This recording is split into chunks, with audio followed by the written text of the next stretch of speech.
कवि सम्मेलन और मुशायरे की लेटेस्ट वीडियो देखने के लिए आप नमोकार चैनल को सब्सक्राइब जरूर कीजिए और वीडियो को सबसे पहले देखने के लिए बेल आइकन पर क्लिक करना ना भूलें। अब मैं जिन्हें बुलाना चाहता हूं, मैं कुछ बात कहना चाहता हूं। वो कौन है? वो इस देश के वो आइडल हैं, हमारे अपने हैं कि अगर आज हम कहीं भी हैं तो इसके पीछे उनकी मेहनत है। अभी कुछ लोगों ने कह दिया ये देश असहिष्णु है। नहीं, हमारा देश कुछ भी हो सकता है, हिंदुस्तान कभी असहिष्णु नहीं हो सकता। हमको शुक्रिया, हमको राधा और कृष्ण तब ज्यादा सुंदर लगते हैं जब फैसलाबाद में जन्मा कोई नुसरत फतेह अली खां गाता है, जब से राधा श्याम के नैन हुए हैं चार, श्याम बने हैं राधिका राधा बन गई। हमको भगवान भोलेनाथ की स्तुति तब ज्यादा मंत्रमुग्ध करती है जब गुजरात के उस्मान मीर साहब नमामि शमीसा सुनाते हैं और राम कथा मर्मज्ञ संत मोरारी बापू की आंखों से आंसू निकल आते हैं। हमको बनारस की गंगा तब ज्यादा पावन लगती है जब जयपुर में जन्मे महमद हुसैन एक स्वर में गाते हैं जय सरस्वती मां सरस्वती, वर्दे वर्दे मां महारानी। या आखिरी पंक्ति पे आपकी मोहब्बत मांगता और उन्हें बुला रहा हूं, वर्दे वर्दे मां महारानी। या सरहद पार से आया कोई गुलाम अली, बाबा संकट मोचन के दरबार की सीढ़ियों पर बैठकर अकबर इलाहाबादी को कंठ में उतारता है, बुत हमको कहे काफिर अल्लाह की मर्जी है, तो सुनने वाले ही नहीं गंगा की लहरें तक मचल उठती है। हिंदुस्तान कभी असहिष्णु नहीं हो सकता।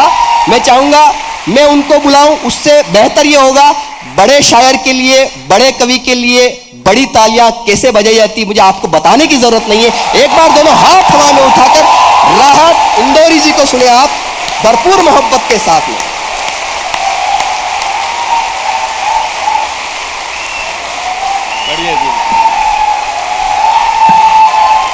बहुत शुक्रिया दोस्तों, बैठिए।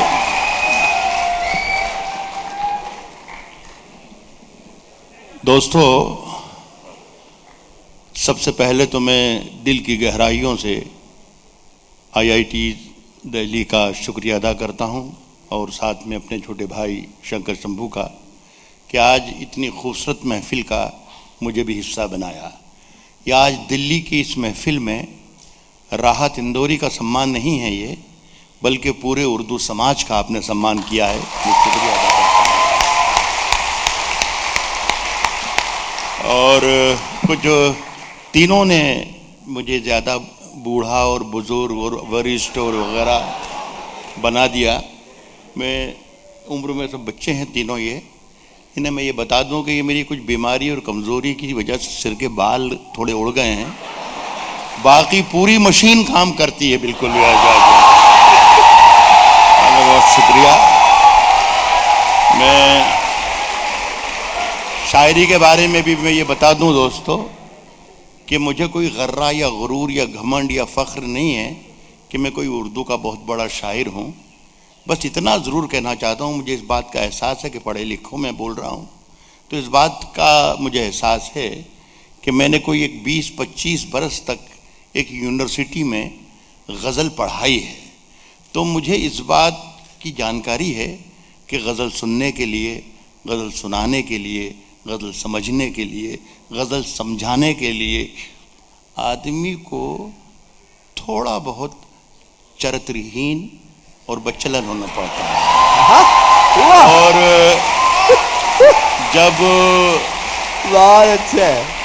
जब ये हमारी मुमताज़ जो शायरा हैं, जब ये कह रही थी, जब बता रही थी आपको कि पीतल जेवर का बक्सा खोला, जिस तरीके से उन्होंने बक्सा खोला और आपने देखा, और जब ये मछुआरे नयन पढ़ रहे थे, कुंवारे नयन पढ़ रहे थे, और जिस तरीके से आप सुन रहे थे, तो मुझे अंदाज़ा हो गया था कि मेरे काम के यहाँ काफ़ी लोग हैं।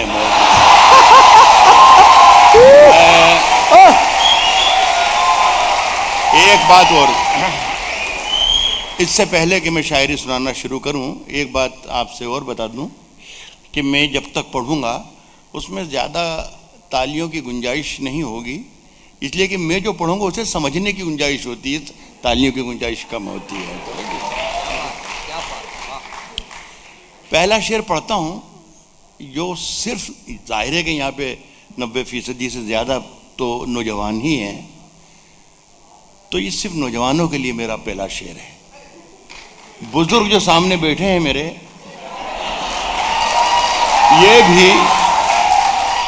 ये भी मेरा ये शेर सुन सकते हैं, लेकिन ये अमल ना करें इस पर। मैं पहला शेर आप सब बच्चों के लिए पढ़ता हूं, और ये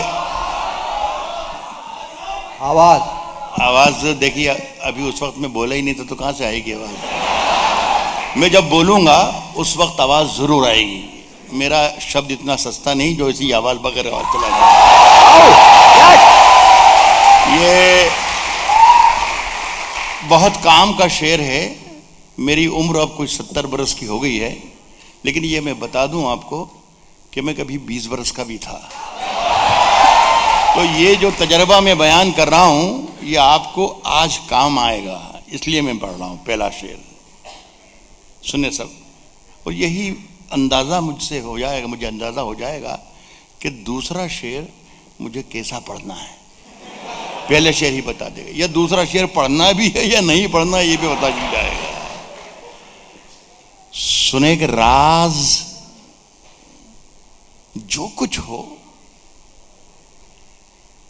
इशारों में बता भी देना, इशारों में बता भी देना। राज जो कुछ हो, आवाज आ रही है ना? तो ये आवाज इसलिए आ रही है कि मैं बोल रहा हूं। राज जो कुछ हो इशारों में बता भी देना, हाथ जब उससे मिलाना तो दबा भी देना।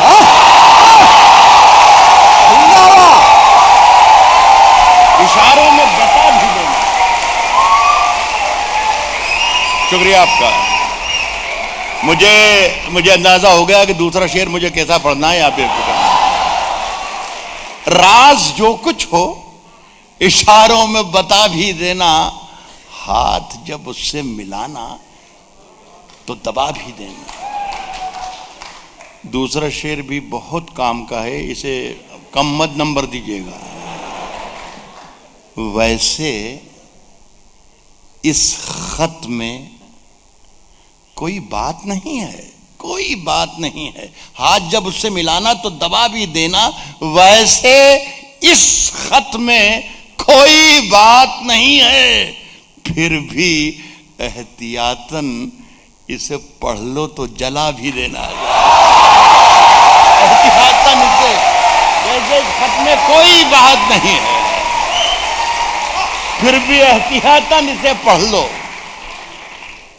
बहुत अच्छा, जला भी देना।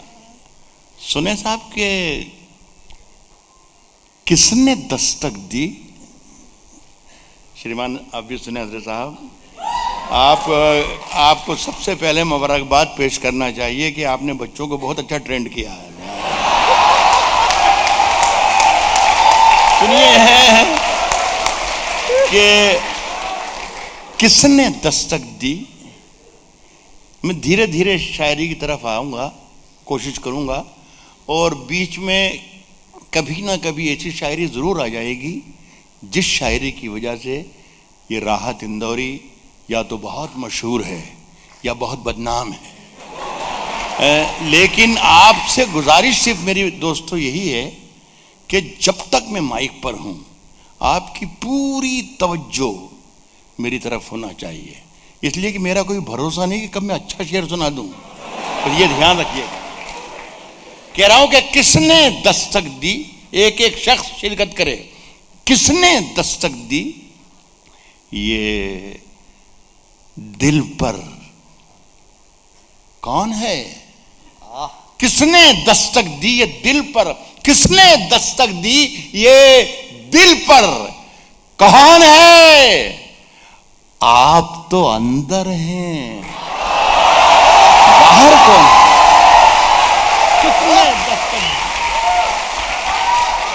किसने दस्तक दी है दिल पर, कौन है?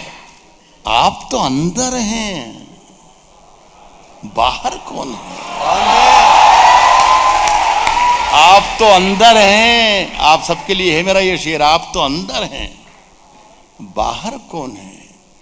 साहब जवान आंखों के जुगनू चमक रहे होंगे, जवान आंखों के जुगनू चमक रहे होंगे, जवान आंखों के जुगनू चमक रहे होंगे।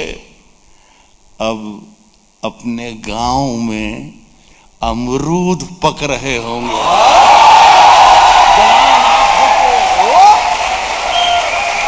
जवान आंखों के जुगनू चमक रहे हैं। सब समझ गए साहब, कमाल के बच्चे पैदा किए साहब। हर बच्चा समझ रहा कि अमरूद का मतलब क्या होता है।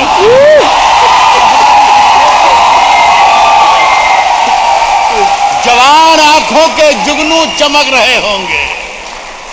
अब अपने गांव में अमरूद पक रहे होंगे। अब ये एक शेर और सुने, मजा आएगा आपको। अच्छा लग रहा है, मुझे भी सुनाने में अच्छा लग रहा है, इसलिए मुझे अच्छा लग रहा है कि आपको सुनने में अच्छा लग रहा है। अब अपने गांव में अमरूद पक रहे होंगे, भुला दे मुझको मगर मेरी उंगलियों के निशान, भुला दे मुझको मगर। सुने भाई शंभू शेखर, ये बच्चे तो हैं ही सही। अब वो उस लड़की पीछे ने कुछ कह रही थी कि ले तुम भी तलाक ले लो, मैं भी तलाक ले। ये कोई जरूरी थोड़ी हो, तलाक लेना कोई जरूरी थोड़ी है मियां सब।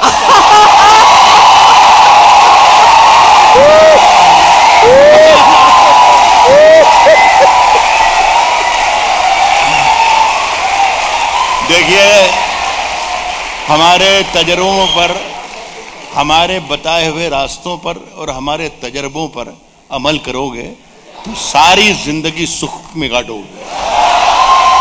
मैं ये कह रहा हूं भाई साहब, हमने सारी जिंदगी गुजार दी इश्क करने में। न शादी की जरूरत है न तलाक की जरूरत है। शेर का मजा लीजिए कि अब जवान आंखों के जुगनू चमक रहे होंगे। अब अपने गांव में अमरूद पक रहे होंगे, भुला दे मुझको, भुला दे मुझको मगर मेरी उंगलियों के निशान तेरे बदन पे अभी तक चमक रहे।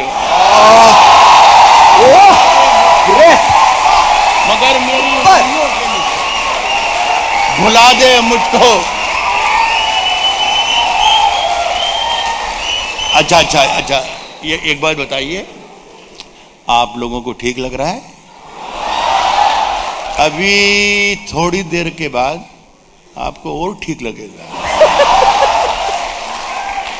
भुला दे मुझको मगर मेरी उंगलियों के निशान तेरे बदन पे अभी तक चमक रहे होंगे।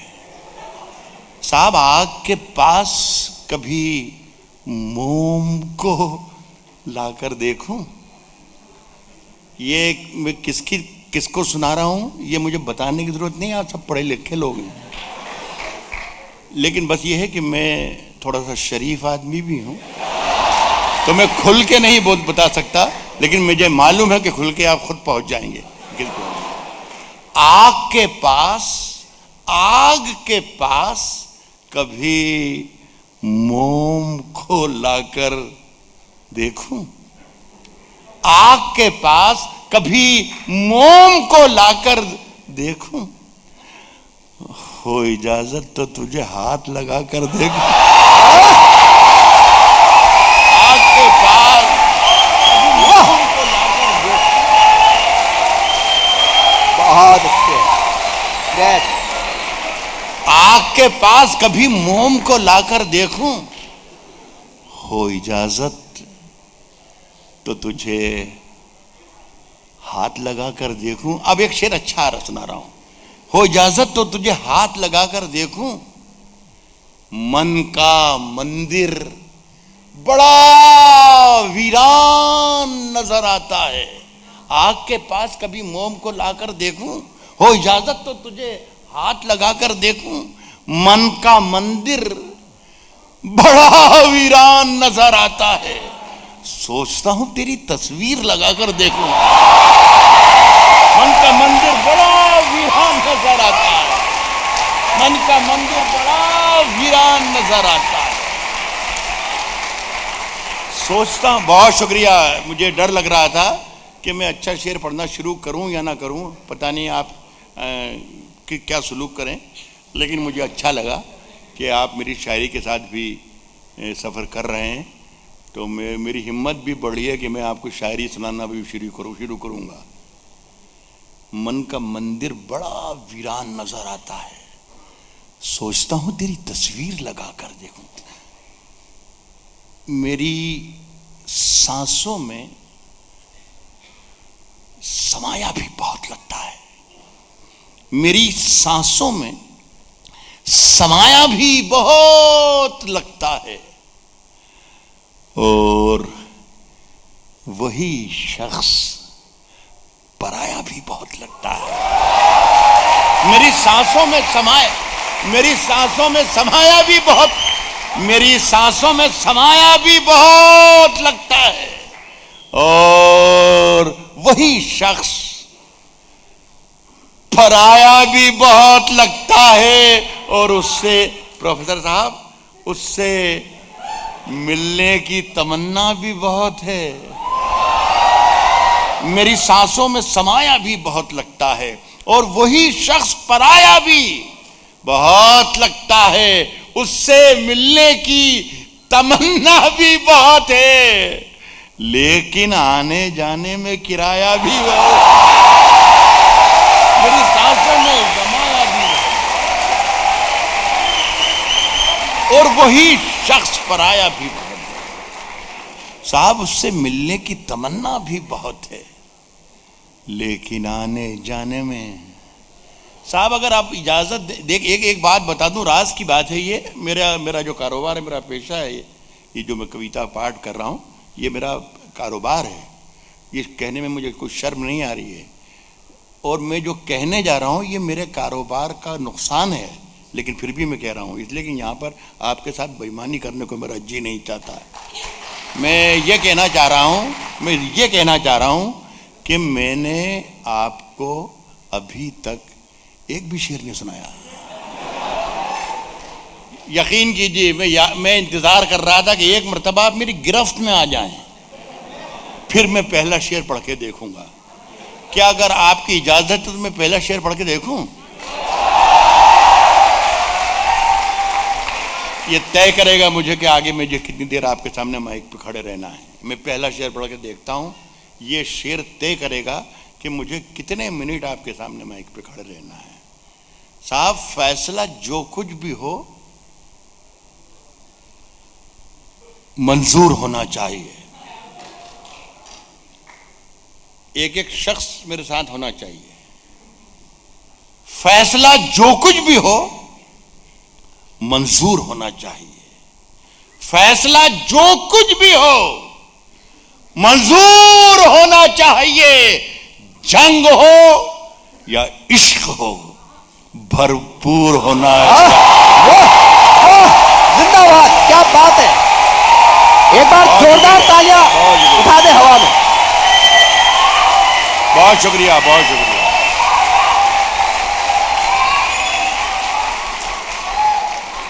बहुत शुक्रिया साहब, मैं गदगद हो गया। आपने मेरे शेर की इज्जत रख ली, यानी मेरी इज्जत रख ली। बहुत बहुत शुक्रिया।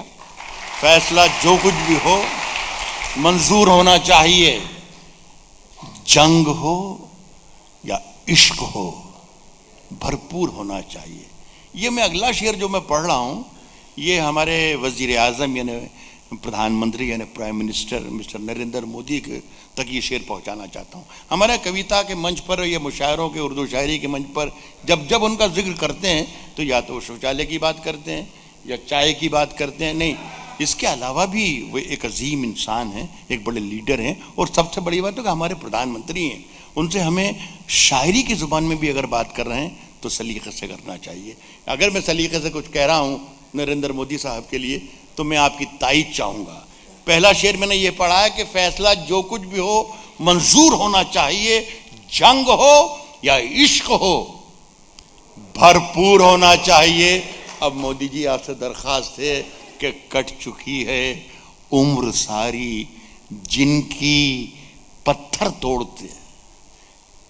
फैसला जो कुछ भी हो मंजूर होना चाहिए। जंग हो या इश्क हो भरपूर होना चाहिए। कट चुकी है उम्र जिनकी कम कट चुकी है उम्र सारी जिनकी पत्थर तोड़ते, अब तो इन हाथों में कोहिनूर होना चाहिए। कट चुकी है उम्र सारी जिनकी पत्थर तोड़ते, कट चुकी है उम्र सारी जिनकी पत्थर तोड़ते, अब तो इन हाथों में, बहुत शुक्रिया साहब, कोहिनूर होना चाहिए। अब तो इन हाथों में कोहिनूर होना चाहिए। सुने दोस्तों कि हम, आपका शुक्रिया साहब, अब मैं अंदाजा हो गया कि मैं अब आपको शायरी सुना सकता हूं। हम अपनी जान के दुश्मन को, जान के दुश्मन को अपनी जान कहते हैं। ये देखिए, जान और दिल और सनम इस तरीके के लफ्ज आते हैं, वैसे ही सब आह करने लगे। ये जान कुछ और भी हो सकता है, मेरी जान कुछ और भी हो सकता है। कह रहा हूं कि हाँ, आपने कहा था कि कुछ ऐसा भी होना चाहिए। कह रहा हूं कि हम अपनी जान के दुश्मन को अपनी जान कहते हैं। मोहब्बत की इसी मिट्टी को हिंदुस्तान कहते हैं।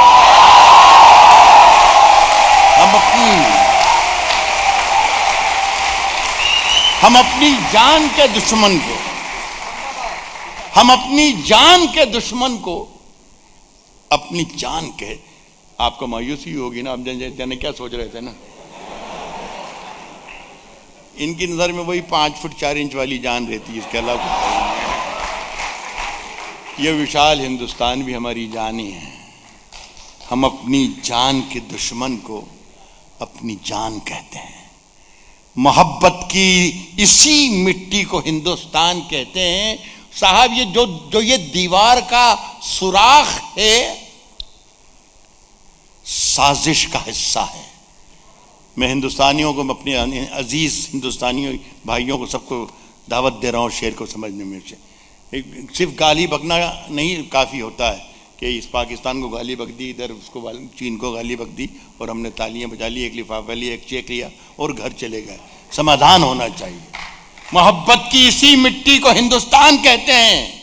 जो ये दीवार का सुराख है, साजिश का हिस्सा है, मगर हम इसको अपने घर का रोशनदान कहते हैं।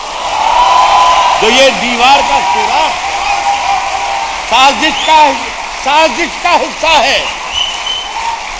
बहुत शुक्रिया दोस्त। मैंने आपसे वादा किया था कि बीच में कहीं कहीं ऐसी शायरी जरूर आ जाएगी जिसकी वजह से राहत इंदौरी है, और आपने उसी तरीके से सुना भी। मैं आपको सलाम करता हूं आपकी मोहब्बत से। जो ये दीवार का सुराख है, साजिश का हिस्सा है, मगर हम इसको अपने घर का रोशनदान कहते हैं। अगर ये दुश्मन ना हो तो हमारे हौसले पस्त हो जाएं। हम सब इन्हीं की वजह से जिंदा हैं। यकजहती है, मोहब्बत है, मर जाएंगे, सब कुछ कर लेंगे, खत्म करके रख देंगे। हिंदुस्तान हिंदुस्तान हिंदुस्तान जिंदाबाद।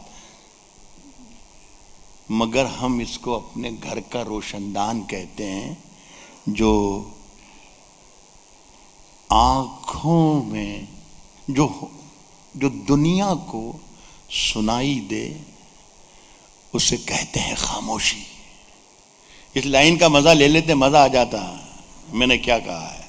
जो दुनिया को सुनाई दे उसे कहते हैं खामोशी। जो दुनिया को सुनाई दे, जो दुनिया को सुनाई दे उसे कहते हैं खामोशी। और जो आंखों में दिखाई दे उसे तूफान कहते हैं। जो दुनिया को सुनाई, जिंदाबाद जिंदाबाद, उसे कहते हैं खामोशी। जो दुनिया को सुनाई दे उसे कहते हैं खामोशी। जो आंखों में दिखाई दे उसे तूफान कहते हैं। देखिए गजल किस तरह चैलेंज करती है, गजल किस तरह दुश्मनों को लताड़ती है, और गजल किस तरह दुश्मनों के लिए दुआ मांगती है। आप मेरे साथ हो जाना, मुझे लग जाएगा कि मेरे साथ हैं तो एक आध गजल और अच्छी सुना के जाऊंगा। सुने कि सिर्फ खंजर ही नहीं, सिर्फ खंजर ही नहीं, आंखों में पानी चाहिए। खंजर ही नहीं, सुन ले दोनों, इस्लामाबाद भी और पेकिंग भी, सिर्फ खंजर ही नहीं, आंखों में पानी चाहिए। ऐ खुदा, दुश्मन भी मुझको खानदानी चाहिए। आंखों में पानी चाहिए, सिर्फ खंजर ही नहीं। बहुत शुक्रिया, बहुत शुक्रिया, बहुत शुक्रिया। सिर्फ खंजर ही नहीं, आंखों में पानी चाहिए। ऐ खुदा, दुश्मन भी मुझको खानदानी चाहिए। मैंने अपनी खुश्क आंखों से लहू छलका दिया। एक समंदर कह रहा था मुझको पानी चाहिए। मैंने अपनी खुश्क आंखों से, मैंने अपनी खुश्क आंखों से लहू छलका दिया। मैंने अपनी खुश्क आंखों से लहू छलका दिया। एक समंदर कह रहा था। एक अचानक बीच में 1-2-3 शेर याद आ गए, गजल पर पहुंच जाओ। कितनी 2-3 मिनट, 4 मिनट है मेरे पास? नहीं, समय तो शंभू शेखर से ही पूछना पड़ेगा। वो कहेगा साहब ये इतने टाइम के पैसे थोड़ी दिए थे आपको। मैं दोस्तों ये अचानक बीच में 2-3 शेर याद आ गए, इसलिए कि मैंने आपसे एक जुमला बीच में कहा था कि आप इतने ईमानदार और शरीफ लोग हैं कि आपके साथ बेईमानी करने को जी नहीं चाहता, वरना मुझे ताली बजाने के बहुत तरीके याद हैं। आप वाह वाह करवा लूँ जो बहुत, लेकिन इतने अच्छे लोग आप हैं कि मैं बीच में कुछ शेर याद आ गए तो मैं सुना रहा हूँ। ये हमारे मुल्क के एक बहुत ही जिम्मेदार रहनुमा हैं, लीडर हैं, उनका नाम है राजनाथ सिंह साहब। नहीं, यकीनन इसमें कोई मैं तर्ज नहीं करता हूँ, मुझे वो याद नहीं, मैं विरस का आदमी भी नहीं हूँ और सिर्फ ताली बजाने के लिए किसी का नाम ले लो ऐसा भी नहीं। वो अक्सर ये बयान देते रहते हैं कि हमें अपने पड़ोसी मुल्कों के साथ रिश्ते कायम रखना है, उनसे डायलॉग करना है, उनसे बातचीत करना है, हमें दोस्ताना बढ़ाना है और दोस्ती करना भी। तो मैं अक्सर पढ़ता रहता हूँ अखबारात में, बयान मीडिया में सुनता रहता हूँ। गाज़ियाबाद में एक मरतबा उनसे मेरी मुलाकात हो गई, तो मैंने उनके सामने, पब्लिक के सामने ये कहा कि आप ज़रूर बात कीजिए, ज़रूर डायलॉग कीजिए, लेकिन बात करने का थोड़ा सा तरीक़ा बदल लीजिए। अगर आप तरीक़ा बदल देंगे तो शायद बहुत से मुश्किलों के हल निकल आएंगे। तो वहीं मंच से मुझे किसी ने, एक दोस्त ने कहा कि आप बता दें कि क्या तरीक़ा होना चाहिए। तो मैंने वहीं पर एक शेर सुनाया। अगर वो तरीक़ा मैंने सही बताया हो तो मैं आपकी ज़ुबानी सुनना चाहूँगा कि हाँ राहत इंदौरी, आपने तरीक़ा जो बताया ये सही तरीक़ा है। वो मैंने ये सुनाया है कि जो तौर है दुनिया, तौर कहते हैं तरीक़े को, जो तौर है दुनिया का, जो तौर है दुनिया का, जो तौर है दुनिया का, उसी तौर से बोलो। जो तौर है दुनिया का, जो तौर है दुनिया का, उसी तौर से बोलो। जो तौर है दुनिया का, उसी तौर से बोलो। बहरों का इलाका है, जरा जोर से बोलो। जो तौर है दुनिया का, जो तौर है दुनिया का, उसी तौर से बोलो। बहरों का इलाका है। ये सही तरीका है कि नहीं है? जरा जोर से बोलो। साहब, लड़की हमारी बेटी है ये मुमताज़, इसने ये कह रहा था कि मैंने पाकिस्तानी को कहा कि मेरे अजीज़ों, मैं भी कुछ ऐसे ही कुछ कह रहा हूँ। जो तौर है दुनिया का उसी तौर से बोलो। बहरों का इलाका है, जरा जोर से बोलो। साहब, दिल्ली में हम ही बोला करें अमन की बोली, दिल्ली में हम ही बोला करें अमन की बोली। यारो, कभी तुम लोग भी लाहौर से बोलो। दिल्ली में हम ही बोला करें। दिल्ली में हम ही बोला करें, दिल्ली में हम ही बोला करें अमन की बोली। यारो कभी तुम लोग भी लाहौर से बोलो साहब। सूरज, सितारे, चांद, देखिए टेक चेंज हो गया अचानक, बीच में वापस आ जाऊंगा। सूरज, सितारे, चांद मेरे साथ में रहे। सूरज, सितारे, चांद मेरे साथ में रहे जब तक तुम्हारे हाथ मेरे हाथ में। वाह वाह। सिर्फ 70 बरस में हिंदुस्तान का एक मुसलमान ये कह रहा है कि हमें बात करने का तरीका बदल देना चाहिए। सिर्फ 70 बरस में एक ऐसा हिंदुस्तान जो एक था, हिंदुस्तान और पाकिस्तान, वहीं का हिंदुस्तानी एक ये कहना पड़ रहा है उसको, सूरज, सितारे, चांद मेरे साथ में रहे जब तक तुम्हारे हाथ मेरे हाथ में रहे। और अब ये आवाज बदलना पड़ रही है मुझे। मेरे हाथ में रहे, शाखों से टूट जाएं वो पत्ते नहीं हैं हम। जब तक तुम्हारे हाथ मेरे हाथ में रहे, और अब सुन ले कि शाखों से टूट जाएं वो पत्ते नहीं हैं हम। आंधी से कोई कह दे कि औकात में रहे, वो पत्ते नहीं हैं। शाखों से टूट जाए वो पत्ते नहीं हैं हम। आंधी से कोई कह दे कि औकात, आंधी से कोई कह दे कि औकात में रहे। अब मैं बहुत वक्त की पाबंदी है, एक मर्यादा है, सबके लिए वक्त था, मैं ख़त्म कर रहा हूँ। एक 2-3 शेर 1.5 मिनट में 2 मिनट में कह, ताकि आप बिल्कुल ताज़ा हो जाएं। सरहद पर चले गए थे, जंग की तरफ चले गए थे, वहाँ से वापस दिल्ली आ जाएं होश खास की तरफ, वो तो फिर अच्छे हल्के फुल्के हो गए हम। ये कुछ बच्चों की फरमाइशें, मैं आमतौर पर फरमाइशें पूरी करता नहीं हूँ, और मैं मना भी करता हूँ बच्चों को कि मर्दों से फरमाइश नहीं करना चाहिए, लेकिन उनकी ख्वाहिश थी। मुझे टेलीफोन पर करके कह के बताया गया, हमने खड़गपुर में IIT में सुना, रुड़की में IIT में सुना, कहाँ दिल्ली बम्बई में सुना। तो मैं 2-4 शेर हैं, ये 1.5 मिनट में ख़त्म हो जाएंगे दोनों। उसकी कत्थई आंखों में, उसकी कत्थई आंखों में है जंतर मंतर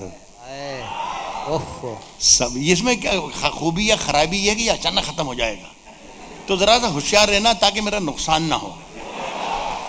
उसकी कत्थई आंखों में है जंतर मंतर सब, सब उसकी कत्थई आंखों में है, उसकी कत्थई आंखों में है जंतर मंतर सब। चाकू वाकू, छुरियां वुरियां, खंजर वंजर सब। खत्म हो गया ये। मैंने बोला था जरा होशियार रहिएगा, आपने होशियार रहे सब कुछ। उसकी कत्थई आंखों में है जंतर मंतर सब, चाकू वाकू, छुरियां वुरियां, खंजर वंजर सब। जिस दिन से तुम रूठी, मुझसे रूठे रूठे हैं, चाकू वाकू, छुरियां वुरियां, खंजर वंजर साहब। जिस दिन से तुम रूठी, मुझसे रूठे रूठे हैं, चादर वादर तकिया वकिया बिस्तर बिस्तर। जिस दिन से तुम रूठी, जिस दिन से तुम रूठी, मुझसे रूठे रूठे हैं, चादर वादर तकिया वकिया बिस्तर बिस्तर सब। ये एक नाकाम और नामुराद किस्म का आशिक है, उसकी आवाज़ थी, लेकिन एक मर्दाना आवाज़ थोड़ी अलग होती है। ऐसा लगता है कि शायद वो मर्दाना आवाज़ आपको ज़्यादा पसंद आएगी। मैंने अभी शेर ये पढ़ा है कि जिस दिन से तुम रूठी, मुझसे रूठे रूठे हैं, चादर वादर तकिया वकिया बिस्तर बिस्तर साहब। मर्दाना आवाज़ ये है कि मुझसे बिछड़कर, मुझसे बिछड़कर, मुझसे बिछड़कर वो भी कहां पहले जैसी है। मुझसे बिछड़कर, मुझसे बिछड़कर वो भी कहां अब पहले जैसी है। फीके पड़ गए कपड़े वपड़े जेवर वेवर। जिंदाबाद।